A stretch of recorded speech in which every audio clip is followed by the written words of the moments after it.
personas piensan. El 3% cree que piensan y el resto no piensa. Henry Ford decía que la cosa más despreciable para el ser humano es ponerse a pensar. Pero tenemos que pensar. Vemos, por ejemplo, cómo esto se ha salido de las manos. Nos abrieron un poco un montón de gente en el monumento, miles de personas bebiendo y fiestando irresponsablemente. Abren las playas, y eso ha pasado en muchos sitios, que han abierto, han vuelto a cerrar, y viene un rebrote. Porque la gente no piensa, no tiene responsabilidad. La mayoría de la gente no piensa. Como creyentes tenemos que tratar de pensar, porque somos lo que pensamos.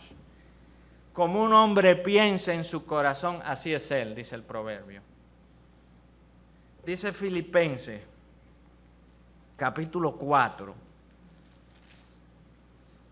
versos 6 al 8. Por nada estéis afanosos, inquietos, desesperados, turbados, sino sean conocidas vuestras peticiones delante de Dios, con toda oración y ruego en acción de gracias. Con toda oración. Yo decía que la asistencia al culto de oración ha bajado. Teníamos 35 y 40 hermanos. Ha bajado. Tenemos que orar. Tenemos que orar y conectarnos temprano con una actitud de oración, con acción de gracias. La mayoría de gente empieza, dame, con acción de gracias. Y la paz de Dios, que sobrepasa todo entendimiento, guardará vuestros corazones y vuestros pensamientos en Cristo Jesús. Y la paz de Dios, usted sabe que el día que usted se arrepintió, usted consiguió la paz con Dios. Ya usted resolvió ese problema, pero la paz de Dios es algo más profundo. Para usted tener paz con Dios, tiene que conocer al Señor. En ti confiarán los que conocen tu nombre. Salmo 9.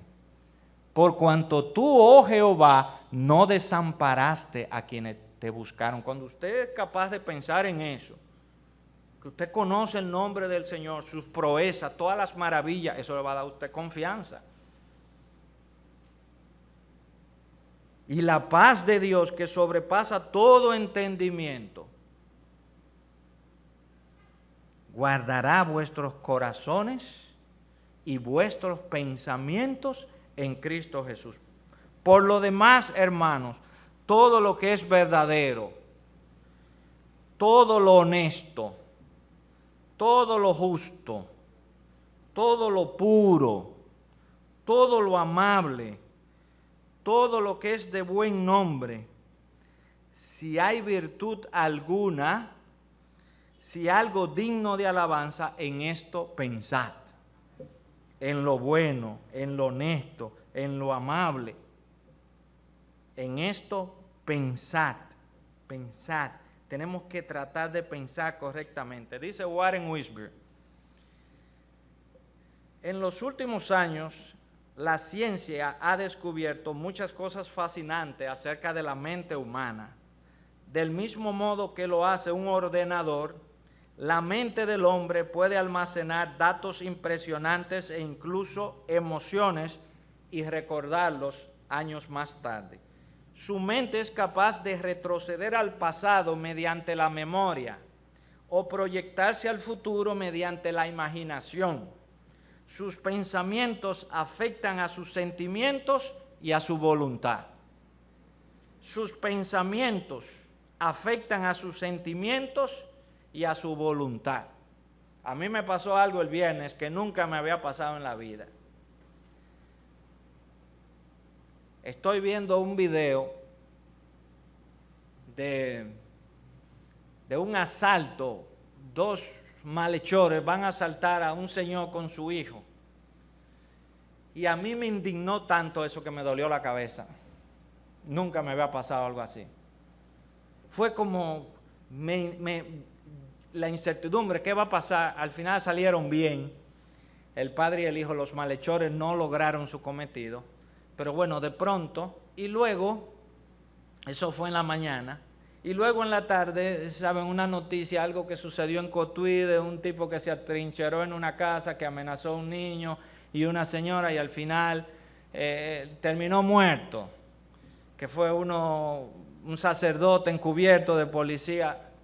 Entonces, veo esa noticia también, otra vez me duele la cabeza. Y era como decía Armandito, hay que dejar de ver cosas. Nunca me había pasado eso, una conexión tan así, tan...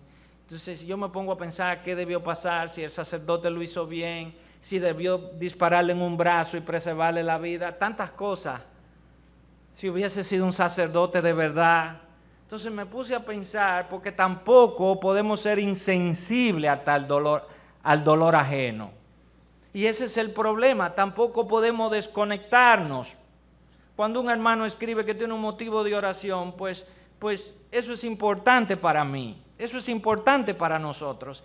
Entonces ese es el problema, tampoco puedo desconectarme y decirme yo estoy bien, al otro que se lo lleve Satán. Entonces, que el Señor nos ayude. Entonces me di cuenta que un pensamiento puede afectar directamente a cada uno de nosotros. Por eso el médico dice, usted es lo que come, y el psicólogo dice, usted es lo que piensa, y yo le digo, usted es lo que lee y con quién se junta. Todas esas cosas influyen en nuestras vidas. Dice Isaías, tú guardarás en completa paz a aquel cuyo pensamiento en ti persevera. ¿Están nuestros pensamientos fijos en el Señor?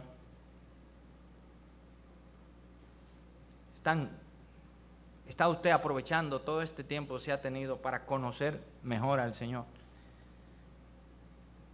Se la pasa viendo Netflix el día entero. Tú guardarás en completa paz a aquel cuyo pensamiento en ti persevera, porque en ti ha confiado. Porque en ti ha confiado. Tu mente afecta todo tu ser. Aunque no estoy totalmente de acuerdo con esa psicología del éxito, decláralo, créelo, ni con la psicología sanadora, que todo es mental, tan típica de estos días, sí hay que admitir que las actitudes son importantes para conservar la salud, para superar los obstáculos y para lograr algún bienestar en la vida. Y dicho sea de paso, de todo cuanto sucede a nuestro alrededor, solo tenemos control de dos cosas: de cómo pensamos y cómo actuamos. Todas esas son cosas externas, no tenemos tanto control. Usted tiene control de cómo piensa y cómo actúa. Dios quiere que pensemos bien, para que actuemos bien. Todos deberíamos tener un lugar para pensar.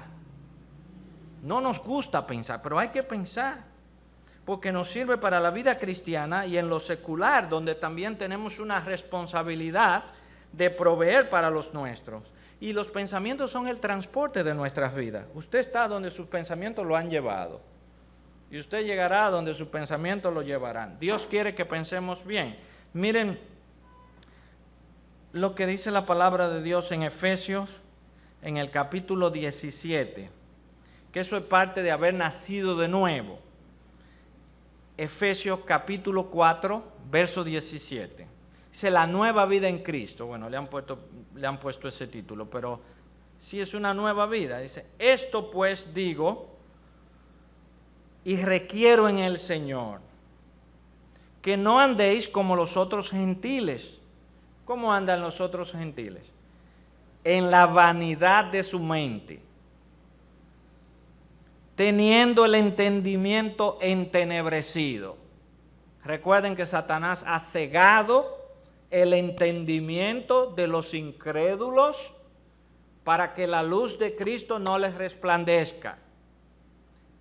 Eso es a los incrédulos, pero a nosotros la palabra de Dios dice que el Espíritu Santo ha alumbrado los ojos de nuestro entendimiento.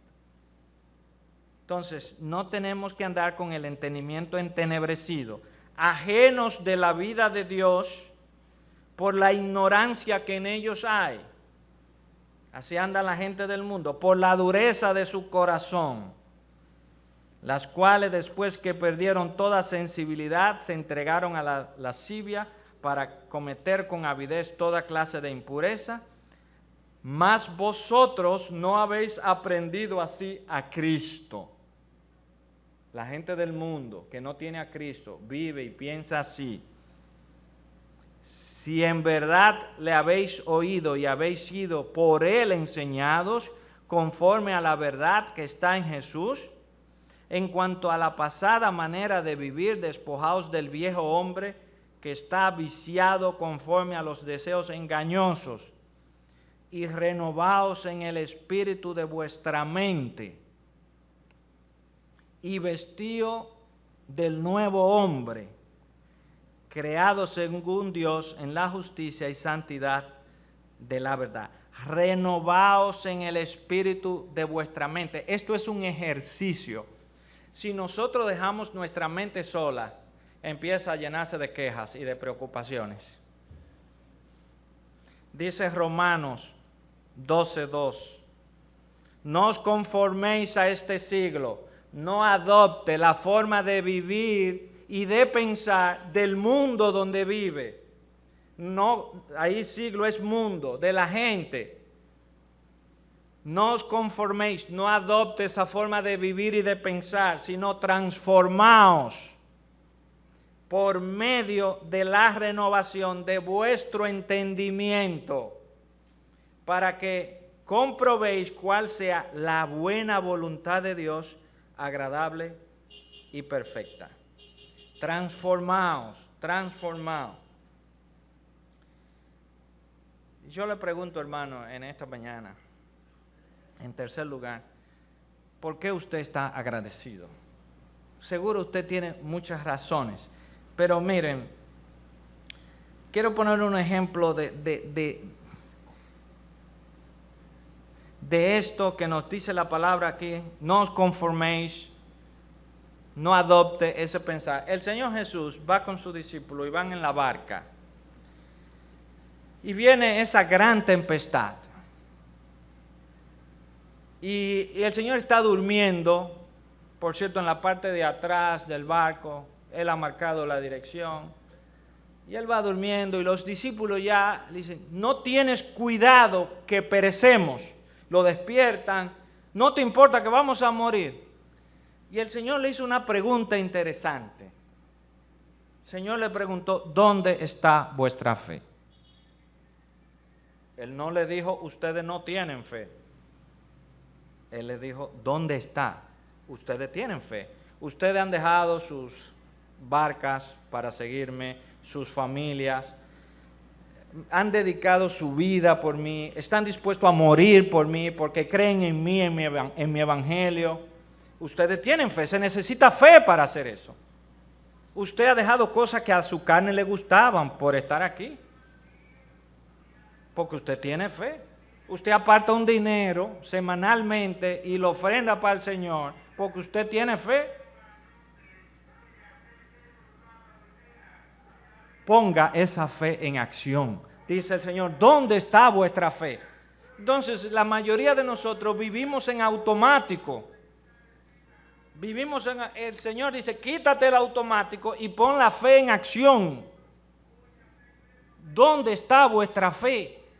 Renovaos. No conforméis a este siglo. No piense como la gente que no tiene a Cristo, que tiene la mente entenebrecida, ajeno de Dios y de sus promesas. Tú eres un hijo de Dios. Eso es lo que el Señor enseña en ese versículo. Entonces, hermano, si yo le pregunto a usted, ¿por qué usted está agradecido en esta mañana? Si yo pregunto, ¿por qué usted se queja? Yo le doy 10 minutos para que mencione algunas razones por las cuales está agradecido. Y usted consigue 40 quejas más rápido. ¿Por qué? Porque vivimos en automático. Y el Señor dice, no, tú eres un hijo de Dios. Yo morí por ti. Tú no puedes pensar igual y vivir como las personas que no han nacido de nuevo y tienen la mente y el entendimiento entenebrecido. Vivimos así. Encontramos la queja con mayor rapidez.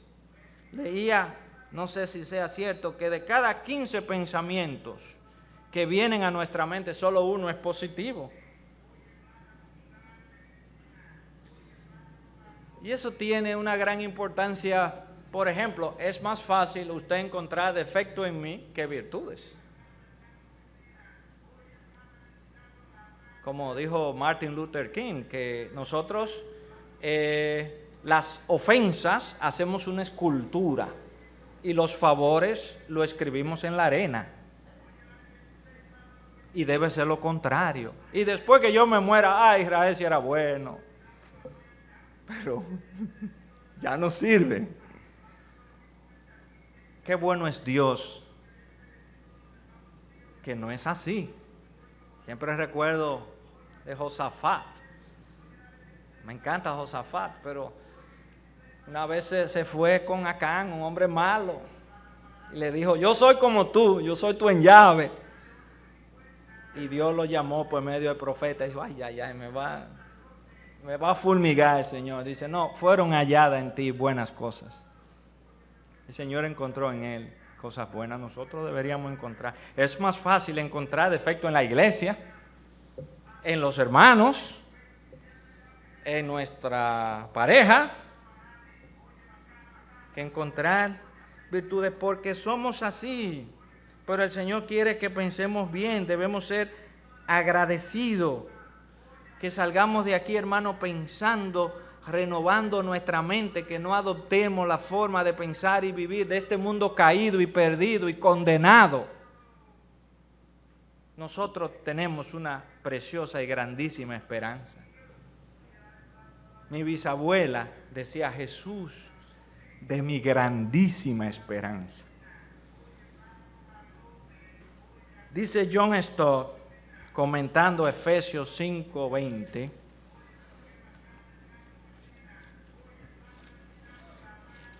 Efesios 5:20, que también nos habla de dar gracias. Dice, dando gracias a Dios por todo, dando gracias por todo al Dios y Padre en el nombre de nuestro Señor Jesucristo. Dice, el agradecimiento es muy común en las cartas de Pablo. El espíritu quejoso no es compatible al Espíritu Santo. La queja era uno de los pecados que acosaban al pueblo de Israel. Siempre estaban murmurando contra el Señor y contra Moisés.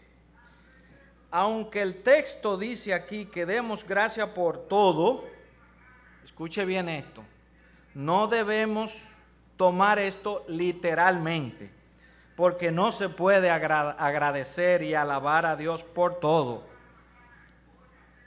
incluyendo la maldad y las peores aberraciones y manifestaciones de crueldad de algunos hombres. Una esposa no debería alabar a Dios por el adulterio de su esposo, y una esposa no debe alabar a Dios por un esposo no debe alabar a Dios por la ebriedad de su esposa. Tal sugerencia es una peligrosa verdad a medias y hasta puede llegar a ser una ridícula blasfemia. Lo que nos dice el texto es que aprendamos a no discutir con Dios, sino a confiar y aún agradecer por su provisión amorosa, por medio de la cual puede transformar Él algo malo en algo bueno, como dice Romanos 8:28. Pero eso es alabar a Dios por ser Dios, no es alabarlo por el mal. Esto último sería reaccionar insensiblemente ante el dolor de la gente que sufre. Cuando la Escritura nos dice que debemos llorar con el que llora y sufrir con el que sufre, y admitir y aún alentar el mal, cuando las Escrituras nos dicen que rechacemos el mal y resistamos al diablo, Dios abomina el mal y no podemos alabarlo o agradecerle por lo que Él abomina. Así que ese por todo, por lo que debemos dar gracia, debe entenderse en su contexto, es decir, al Dios Padre en el nombre de nuestro Señor Jesucristo.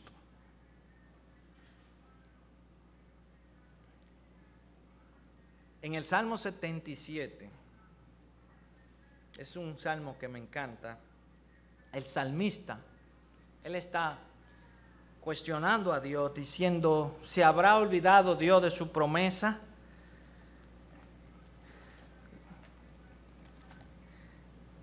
Con mi voz clamé a Dios y a Dios clamé y Él me escuchará. Al Señor busqué en el día de mi angustia, alzaba Él mis manos de noches. Mi alma rehusaba consuelo. Me acordaba de Dios y me conmovía, me quejaba y desmayaba mi espíritu. No me dejabas pegar los ojos, no dormía. Muy preocupado, muy quejoso. Meditaba en mi corazón y mi espíritu inquiría, ¿desechará el Señor para siempre y no volverá más a hacernos propicio?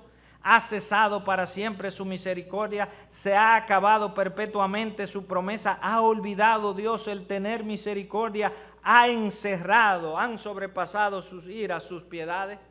El hombre está quejándose, cuestionando a Dios, no duerme, está preocupado, dice, no, Dios se olvidó de nosotros, nos abandonó, nos metió en el mismo saco que ha metido a los incrédulos. Sus iras han sobrepasado, pero la cosa cambia en el verso 10, dice, enfermedad mía es esta, este es mi problema. Traeré a la memoria. La memoria es la capacidad de recordar hechos pasados, que la nuestra es muy mala. Cuando estamos bajo presión, se nos olvida todo. Pero yo meditaré en todas tus obras y hablaré de tus hechos. Oh Dios, santo es tu camino. Que Dios es grande como nuestro Dios. Tú eres el Dios que hace maravilla. Hiciste notorio en los pueblos tu poder. Con tu brazo redimiste a tu pueblo, a los hijos de Jacob y de José. Te vieron las aguas, oh Dios. Las aguas te vieron y temieron.